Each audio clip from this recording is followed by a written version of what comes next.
Acompáñenme a Ezequiel, capítulo 47, y vamos a tener ahí nuestro mensaje.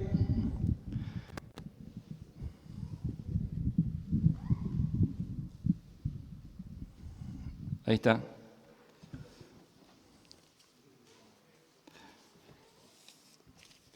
Tenemos que cambiar el pie del micrófono. Bueno, capítulo 47. Vamos a leer el primer versículo, desde el versículo 1 hasta el versículo 12. Vamos a estar teniendo nuestra meditación acá, en este pasaje precioso de la Escritura. Ezequiel, un profeta de Dios. El título que tiene mi Biblia dice, Las aguas salutíferas. Qué nombre, ¿no? Me hizo volver, dice el versículo 1, luego a la entrada de la casa, y aquí aguas que salían de debajo del umbral de la casa, hacia el oriente, porque la fachada de la casa estaba al oriente, y las aguas descendían de debajo hacia el lado derecho de la casa, al sur del altar. Y me sacó por el camino de la puerta del norte, y me hizo dar la vuelta por el camino exterior, fuera de la puerta, al camino de la que mira al oriente, y vi que las aguas salían del lado derecho. Hasta ahí. No entendimos nada hasta este momento porque si no hay contexto, empezamos directamente. La idea era empezar un poco y hacerlos perder, generar esa necesidad de luz, ¿no? De que, ¿qué estamos leyendo? Bueno, lo cierto es que estamos leyendo al profeta Ezequiel. Y esta parte, este capítulo 47, es parte de una serie de visiones y de profecías que Dios le da a Ezequiel luego de otras profecías que tenían que ver con la destrucción de Jerusalén y en particular con la destrucción del templo. Ezequiel fue un profeta que ejerció su ministerio desde arranque nomás en el medio del exilio babilónico. Se calcula que ejerció sus profecías y su ministerio entre el 592 y el 570 a.C., aproximadamente 20-22 años. En un periodo de profunda crisis para el pueblo de Israel. Una profunda crisis ya que habían sido exiliados, Jerusalén había caído, no solo significaba una catástrofe social y política para ellos, sino también una catástrofe espiritual. Porque en el exilio, y sobre todo luego que el templo había sido destruido, esa identidad como pueblo quizás se podía estar diluyendo, se podría estar perdiendo. Ellos vivían en Babilonia como extranjeros, ¿sí? En una tierra pagana, bajo la opresión de una potencia extranjera, lejos de la tierra prometida, y muchos se sentían en esta situación de abandonados por Dios. Tengo un problema con el micrófono, ¿no? A ver, Ahí está.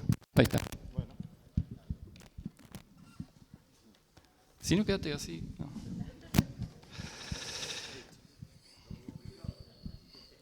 Estamos complicados con el micrófono. Ahí se escucha bien, ¿no? Sí. Bueno.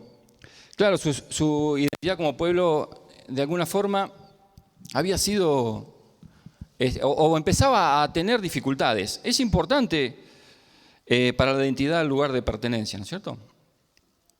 Uno se identifica con esas cosas. Dentro de lo que uno es, de lo que uno dice ser, está el lugar donde vive, ¿no? Cuando salimos siempre decimos, si salimos al exterior, decimos, somos argentinos, o somos de Monte, San Miguel del Monte, o venimos a esta iglesia, a nuestra iglesia. Como cristiano siempre es importante eso. Nuestra iglesia es lo más importante. Y no estoy hablando de las paredes y el templo, sino de los hermanos. Más de una vez hemos compartido acá lo bueno que es estar acá con los hermanos. Pero Ezequiel, acá en estos versículos está describiendo un poco ese llamado que tuvo al principio de los capítulos. Fíjense, vamos a capítulo 1, Ezequiel 1, versículos 1 al 3. Aconteció en el año 30, en el mes cuarto, a los 5 días del mes, que estando yo, dice Ezequiel, en medio de los cautivos junto al río Quebar, los cielos se abrieron y vi visiones de Dios. En el 5º año de la deportación del rey Joaquín, a los 5 días del mes, vino palabra de Jehová al sacerdote Ezequiel, hijo de Buzi, en la tierra de los caldeos, junto al río Quebar, vino allí sobre él la mano de Jehová. Esto vamos a ir un poco rápido porque hay muchas cosas, pero este es el inicio de su ministerio, ¿sí?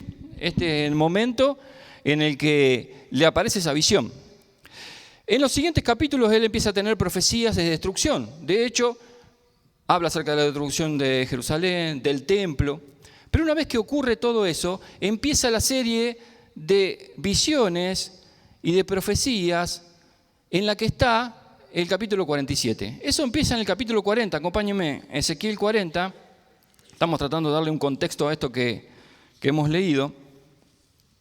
Es como que Dios le dice, me pongo a pensar como piensa Dios y digo, ¿qué otra cosa les puede haber pasado?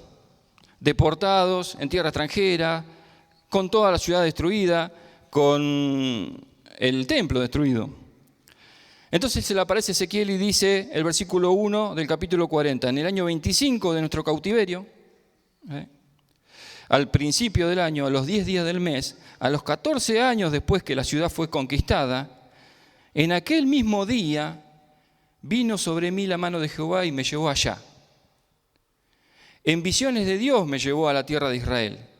Y me puso sobre un monte muy alto, sobre el cual había un edificio parecido a una gran ciudad, hacia la parte sur. Y desde ahí, desde ese lugar, le empieza a mostrar un montón de cosas. A partir de ahí el profeta comienza a recibir esas visiones, pero que cambian, ya no son de destrucción, sino que son de un futuro glorioso. Son con esperanza. Son las muestras de un Dios que es restaurador, que restaura todas las cosas y que está pensando en su pueblo, está pensando en su templo, está pensando en la vida de cada uno de ellos. Si bien todavía va a faltar un montón de años para que vuelvan, y de acuerdo a lo que vamos a ver, en ningún momento llegaron a tener el esplendor de estas visiones. Es más, lo que estamos mirando escatológicamente tiene que ver con el futuro, aún el futuro nuestro. Algunos autores lo sitúan en el momento del milenio, pero cuando tomamos algún pasaje paralelo, como por ejemplo en Apocalipsis, que ahora lo vamos a ver, quizás fuera más allá todavía. Lo cierto es que a partir del capítulo 40, las visiones tienen yo las escribí acá, 3 partes. La primera de las partes es la visión del nuevo templo, donde está el capítulo 40 al 43. Y ahí el Señor le muestra a Ezequiel cómo está constituido todo esto. Le da la descripción de las puertas exteriores, de los atrios, del pórtico. En el 41 le describe el santuario, le describe el lugar santo y el lugar santísimo, se lo muestra en visiones. Porque a partir del 40 vamos a ir viendo un montón de veces. Incluso vamos a ver que el ángel va midiendo. Fíjense, estamos en el 40, versículo 8. Midió a sí mismo la entrada de la puerta. No solo le muestra la puerta, sino que le da la medida. Versículo 9, midió la puerta de entrada del portal. Si lo agarramos desde el punto de vista técnico, tenemos un montón de detalles que nos muestran cómo va a ser la construcción, cómo va a ser esa ciudad, cómo va a ser ese templo. En el capítulo 42 describe las cámaras del templo. En el 43 describe algo muy importante, el retorno de la gloria de Dios al templo. Y ahí hace un montón de menciones especiales, no nos vamos a detener porque vamos a perder mucho tiempo, pero a partir del 44, luego de que la gloria está ahí, empieza con regulaciones para los sacerdotes y levitas, acerca de la pureza del templo, acerca de la distribución de las tierras para el templo, las ordenanzas en cuanto al culto, capítulo 46, incluyendo los sacrificios y las festividades. Y ahí tenemos un poco el contexto. Ahora sí podemos ir al 47. Y con todo esto que hemos visto, pensando en que en la mente de Dios está el regreso de su pueblo a esa ciudad que todavía no se hizo de la forma en que está descrita acá, que de alguna forma nosotros también estamos esperando, pensando en que estos versículos son para el pueblo de Israel, pero que hay una aplicación práctica y mucho simbolismo. No vamos a entrar en todos los detalles del simbolismo, vamos a ver algunas cosas nomás. Podemos pensar en nuestra vida y podemos pensar en distintas dificultades, en situaciones que hemos vivido. La Biblia dice que nuestro cuerpo es el templo del Espíritu Santo, que cuando hemos aceptado al Señor en nuestro corazón, Él llega a nuestra vida y mora con nosotros. Y nuestro cuerpo se convierte en esa casa en la que habita Dios. Algo muy difícil de poder medir, ¿no? ¿Cómo pensamos eso, de que Dios mismo está dentro de nosotros? Sin embargo, cuando nos miramos a nosotros, vemos también oscuridad, destrucción, situaciones difíciles. Nos reconocemos en pecado porque es necesario para la salvación saberse pecador. Ahí sí, en el capítulo 47, ahora vamos a leer y podemos entender un poco. Dice, me hizo volver, dice el versículo 1, y ahora entendemos, luego a la entrada de la casa, entendemos a qué se refiere con la casa, y aquí aguas que salían de debajo del umbral, esto es nuevo, hacia el oriente, porque la fachada de la casa estaba al oriente y las aguas descendían por debajo, hacia el lado derecho de la casa, al sur del altar, y me sacó por el camino de la puerta del norte, y me hizo dar la vuelta, se salió para el norte, dio la vuelta para el lado del oriente,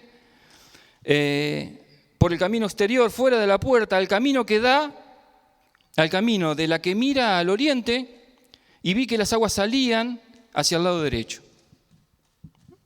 Ahora estamos en situación. Ezequiel acompañado por Dios, en este caso por este ángel, que lo saca afuera y lo hace observar todo esto.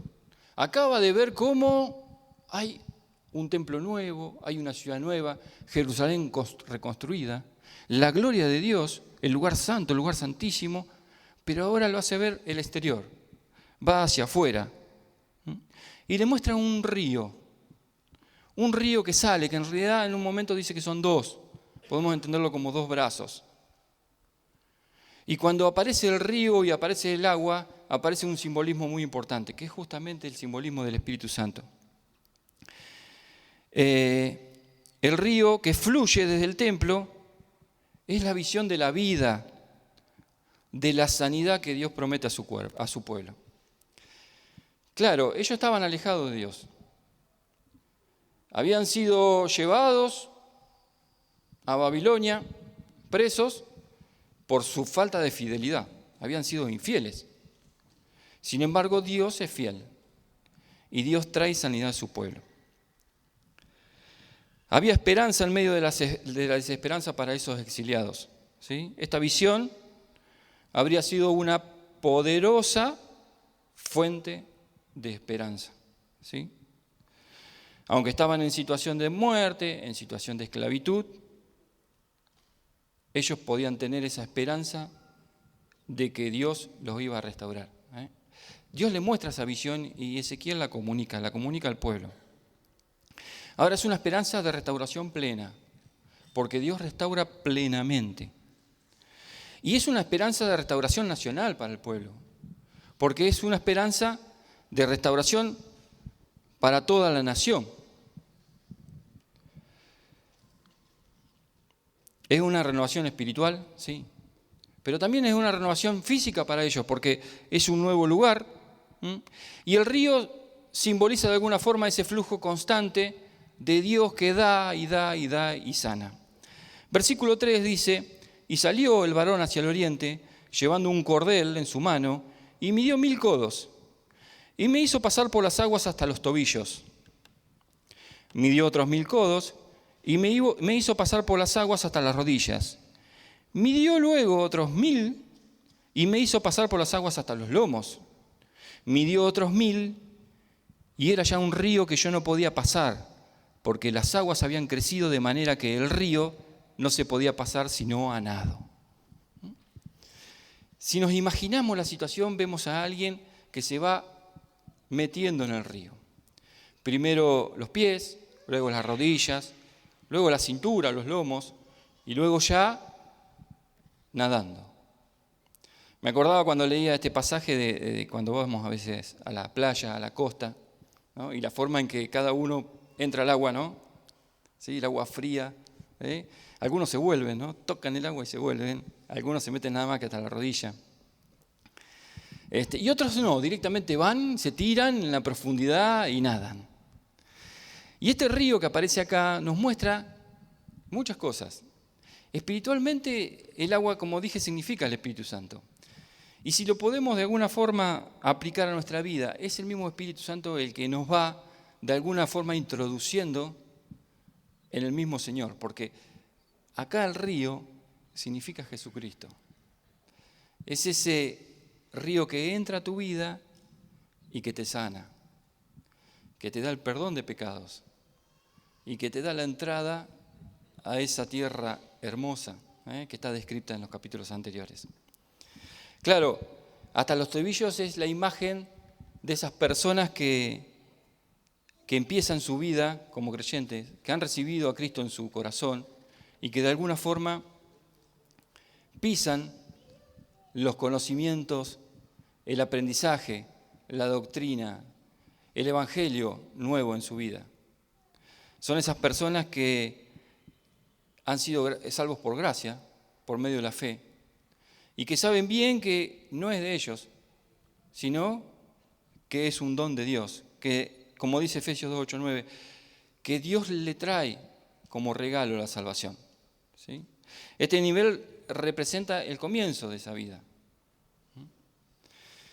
Cuando agarré este estudio, estaba leyendo un libro, me acercaron un libro muy, muy lindo. Esos libros que están perdidos, es un libro biográfico, es la historia de un hermano chino. Está situado el libro a fines de la década del 60. Yo lo busqué, no lo encontré por ningún lado, yo no sé si escribieron ese solo libro, lo tengo yo solamente, porque se llama Xilin, es la historia de él escapando de la China comunista a Hong Kong. Años 66, 67, él escapa en el 70.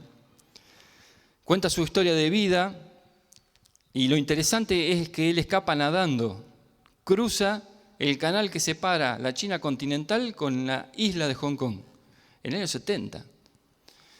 Él era un guardia rojo, de los guardias rojos de Mao. Mao hizo una revolución cultural que impulsó a todos aquellos que estaban estudiando en las universidades, en la secundaria, a rebelarse contra la cultura china.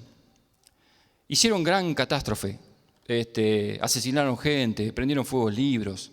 Y él fue parte de eso y fue de alguna forma, de tal forma fueron esas personas, porque él cuando cuenta en su libro involucra a todos aquellos que fueron guardias rojos. Estaban tan comprometidos con la causa que lo hicieron con fe a eso.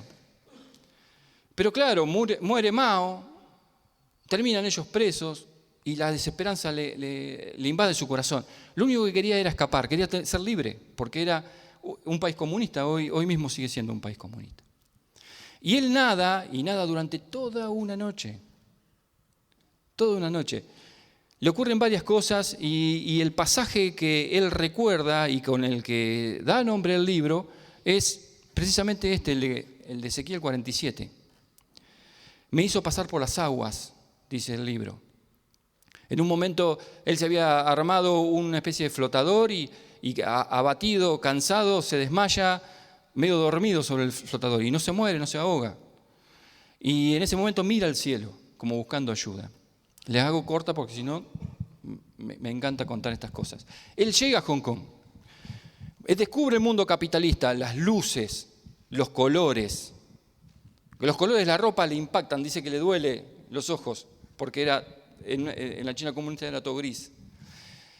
Pero cuando empieza a trabajar, él va a Hong Kong en busca de libertad. Y esa libertad la encuentra en primer momento, porque puede ir a donde quiera, puede comprar lo que quiera. La plata le alcanza, pero luego descubre que tiene que trabajar mucho. Se conecta con otros guardias rojos que escaparon de China, que también están trabajando, pero como hay libertad para poder gastar el dinero como quieran, también está el corazón del hombre que lo gasta de una forma mala. Empieza a descubrir que algunos empiezan a tener adicciones al juego, al alcohol. En la casa de su tío es jugador, alcohólico. Y en un momento a mí me sorprende la capacidad, la inteligencia. Cómo funciona el cerebro humano, porque a él le empiezan a ocurrir un montón de cosas y se das cuenta que en realidad no tenía libertad. Él pensó que llegaba al paraíso, al mundo capitalista, pero se dio cuenta que tampoco había libertad. Estaba imbuido en un montón de cosas que le traían angustia y que su felicidad pasaba por qué tengo o no tengo, o cosas que son, para él, decía, vanidades.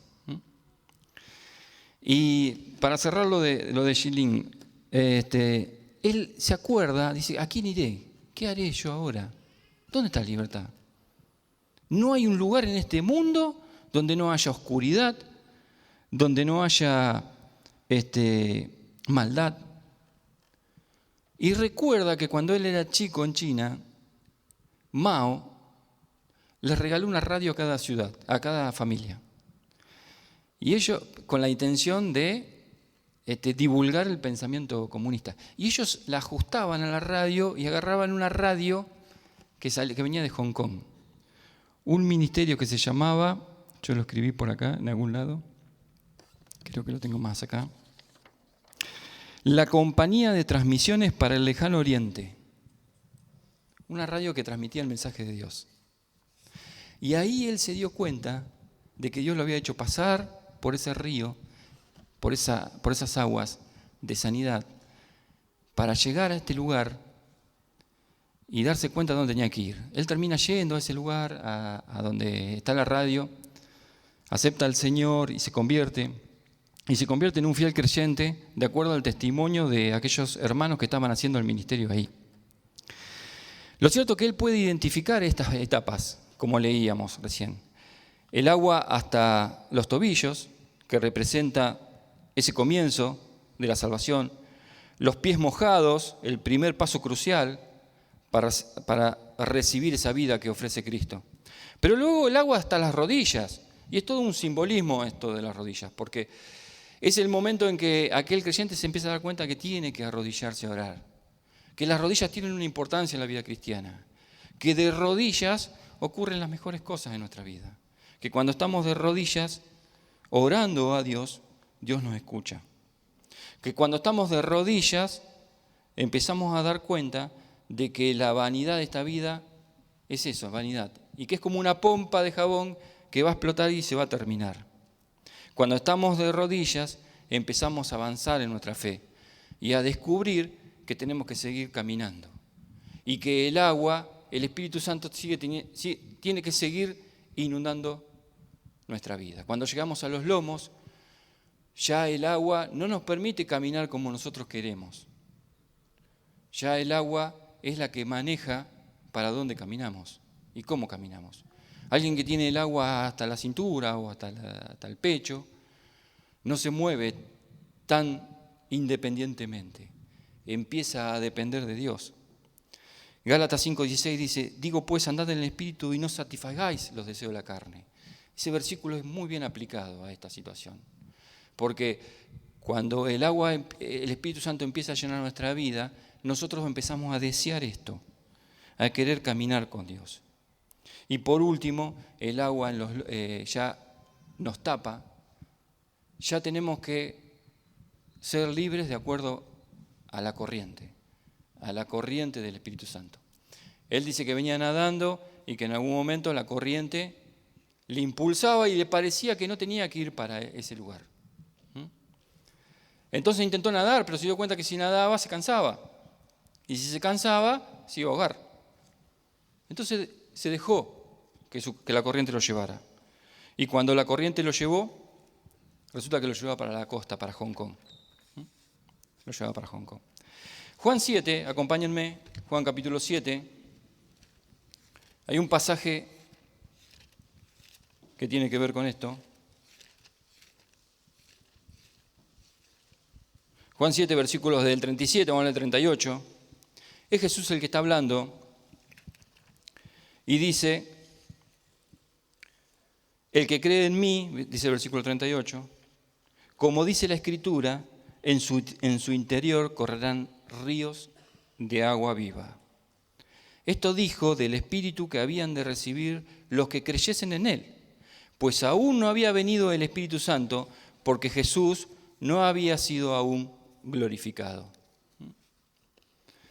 Qué versículos, ¿no? Cristo es ese que está en nosotros, que viene el Espíritu de Él y trae en nosotros ese río de agua viva. Es muy interesante el versículo 38 porque es difícil de explicar cuando Cristo dice, como dice la Escritura. ¿Qué estaría pensando el Señor? Los autores, los estudiosos dicen que seguramente estaba pensando en estos capítulos, en el capítulo 47 de Ezequiel, en Isaías, en un montón de versículos que hablan acerca de esto. Él es ese río que viene a nuestra vida, que trae su espíritu y que nos llena todo. Pensemos nosotros, quizá para una aplicación personal, en a dónde nos llega el agua hoy. ¿A dónde te llega el agua? ¿Estás con el agua a los pies o tenés el agua al cuello? Generalmente el agua al cuello es un símbolo de estar en el horno, pero acá Dios convierte lo malo en bueno. Tener el agua al cuello es bueno, porque estamos siendo guiados por el Espíritu de Dios. A partir del versículo 6, acompáñenme de vuelta a Ezequiel 47, vemos lo que produce eso. Fíjense, dice 47:6, y me dijo, ¿has visto, hijo de hombre? Y yo me pongo con esta pregunta también para mí, ¿no? ¿Has visto, hijo de hombre? Después dice, me llevó y me hizo volver por la ribera del río, o sea que habían ido hasta que estaba profundo, midiendo, ¿no? Iba midiendo 1000 codos son más o menos 500 metros, así que el río de 500 metros iba profundizándose, pero no volvieron por el río, vinieron por la orilla del río, por la ribera del río. Y volviendo yo, dice Ezequiel, vi que en la ribera del río había muchísimos árboles, a uno y otro lado. Y me dijo, estas aguas salen de la región del oriente y descenderán al Arabat y entrarán en el mar. Y entradas en el mar recibirán sanidad las aguas. Pero vamos a imaginarnos, estamos en Jerusalén y estamos para el lado del oriente. ¿Qué es el Arabat y qué es este mar? El Arabat es un valle que hay entre Jerusalén y el Mar Muerto. El mar es el Mar Muerto. Hacia allá corren las aguas, con todo el simbolismo que significa eso. Y me dijo, dice, ¿no? Versículo 8. Estas aguas salen de esa región de oriente y van al Arabat y entrarán en ese Mar Muerto. Y entradas en el Mar Muerto recibirá sanidad. Pero no solo eso, dice, y toda alma viviente que nadare por donde quiera que entrar en estos dos ríos, vivirá. Y habrá muchísimos peces por haber entrado allá a esas aguas, y recibirán sanidad, y vivirá todo lo que entrare en este río. Y junto a él estarán los pescadores, y desde En-Gadi hasta En-Englaim serán su tendedero de redes. Ahí no van con una caña, van a sacar muchos peces. Y por sus especies serán los peces, tan numerosos como los peces del mar grande. El mar grande es el mar Mediterráneo. Sus pantanos y sus lagunas no se sanearán, quedarán para salinas. Y junto al río, en la ribera, a uno y otro lado, crecerá toda clase de árboles frutales. Sus hojas nunca caerán, ni faltará su fruto. Y a su tiempo, dice, madurará, porque sus aguas salen del santuario, y su fruto será para comer, y su hoja para medicina. Qué imagen que muestra, impresionante y gloriosa. Yo tengo fe que lo vamos a ver a eso, ¿no? Nosotros lo vamos a ver. Ocurra en el milenio, ocurra después del gran trono blanco, esto nosotros lo vamos a ver. El contexto, y muchos autores hablan acerca de que muy probablemente ocurra al fin del milenio, o durante el milenio, o de alguna forma simbolice todo el milenio disfrutando de esto, porque el río trae sanidad de tal forma que no va a haber muerte. Y el fruto es vida. Vida y vida en abundancia, como es cuando viene Dios a tu vida, grande. Porque acá todo es de Dios. Porque si pensamos, fíjense, la procedencia del río es de Dios. La profundidad del río habla de Dios, de sumergirnos en Dios. Y la productividad de este río, y ahí tenemos un poco un boceto también, porque hay muchos bocetos con respecto a este pasaje, que nos enseña de que todo es de Dios. Y dice que el árbol nunca, las hojas del árbol nunca caen, y va a llevar fruto, y va a ser fantástico. Alimento, sanidad. El mar muerto y el mar muchas veces representan a las naciones. Y de alguna forma podemos ver el mar muerto como esas naciones que necesitan de Dios. Van a ser sanadas, dice, que va a haber gran cantidad de peces y sobre todo la invitación a que todo aquel que entre en el río va a vivir. Hay algunos autores que acá en este pasaje tenemos un versículo que nos trae algún inconveniente. Fíjense, versículo 11. El versículo 11 dice: sus pantanos y sus lagunas no se sanearán, quedarán para salinas. ¿Qué significa esto? Hay autores que lo ven como de una vista de un propósito práctico, como diciendo, el Señor va a traer sanidad y va a convertir todo, pero va a dejar esto sin tocar, porque en realidad una salina, dice, el 11 dice, un pantano, quedarán para salinas, dice, la laguna y los pantanos que se forman. La salina produce sal y esa sal es buena porque preserva y tiene ese significado. Scofield, Ryrie hablan acerca de esto y lo ven de esa forma, de una forma con un propósito práctico. Ryrie, en cambio, lo ve diferente. Ryrie le da una interpretación espiritual. Ryrie dice, ojo que muchos, aún teniendo este río, viendo los árboles, viendo los peces, no van a querer entrar. No van a querer entrar. Y es así, ¿no? El corazón del hombre está alejado de Dios. Está alejado de Dios. Lo cierto es que Dios se lo muestra a Ezequiel y estas palabras, no me cabe ninguna duda, trajeron esperanza a ese pueblo que estaba en opresión. Dios quiera que hoy este pasaje traiga a nosotros esperanza, ¿no?, de aquello que vamos a ver y sobre todo la certeza de que Dios está actuando. Está preparando un lugar lindísimo para nosotros. Este es la palabra que vino a mi corazón y que me trajo esperanza y felicidad. Saber que hay un futuro glorioso. En Apocalipsis capítulo 22, 1 y 2, acompáñenme si quieren, para terminar.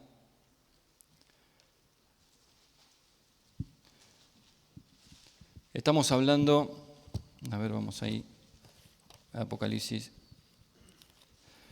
en el capítulo 22, capítulo 21, dice Juan que vio cielos, tierra y vio un cielo nuevo y una tierra nueva. Y en el 22, 1 y 2 dice, después me mostró un río limpio de agua de vida, resplandeciente como cristal, que salía del trono de Dios y del Cordero, en medio de la calle de la ciudad. Y a uno y otro lado del río estaba el árbol de la vida, que produce 12 frutos, dando cada mes su fruto. Y las hojas del árbol eran para la sanidad de las naciones. Y no habrá más maldición, y el trono de Dios y el Cordero, y del Cordero estará en ella, y sus siervos le servirán, y verán su rostro y su nombre estará en sus frentes. Mas no habrá allí más noche, y no tienen necesidad de luz de lámpara ni de luz de sol, porque Dios el Señor los iluminará y reinará por los siglos de los siglos. Amén. ¿Creemos esto, hermanos? Amén. Vamos a terminar orando, dando gracias a Dios por su palabra, que no pasa de moda, que aún podemos leer y entender el mensaje de Dios y darnos cuenta de su bondad y de su fidelidad. Oramos. Padre, gracias te damos en esta mañana. Gracias, Señor, por tu palabra que es buena. Bendice, Señor, a cada uno de mis hermanos y que esta semana podamos pensar, Señor, en que tú tienes preparado para nosotros cosas grandes, Señor.